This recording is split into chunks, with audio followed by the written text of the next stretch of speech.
Hi అండి, నేను palak rice చేస్తున్నాను, పులావ్ చేస్తున్నా.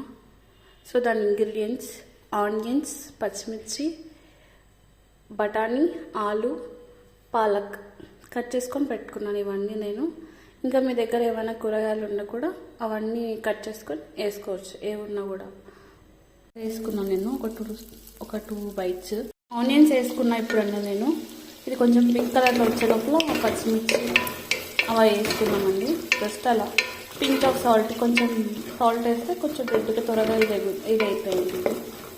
ఆనియన్స్ వేగాక నేను ఆలు, పచ్చిమిర్చి, బఠానీ వేసుకున్నానండి. కాసేపు ఇలా ఇది మగ్గించినాక పాలకూర వేసుకుంటామండి. కొంచెం ఉడికినాయండి, బాగా మగ్గినాయి. నేను ఇప్పుడు పాలక్ వేసుకుంటున్నాను.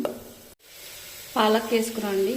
ఒక 2 minutes మూత పెట్టి రైస్ వేసుకుందామండి.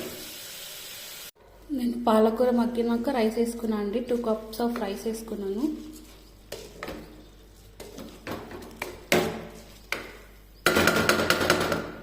ఇప్పుడు నేను దీనికి తగ్గట్టుగా వాటర్ వేసుకుంటున్నానండి. నేను సాల్ట్ చూసుకొని నేను మూత పెట్టేసుకుంటున్నాను అండి. పాలక్ రైస్ రెడీ అయిపోయిందండి. పాలక్ పులావ్ రెడీ అయిపోయింది. సూపర్ స్మెల్ వస్తుందండి. వావ్!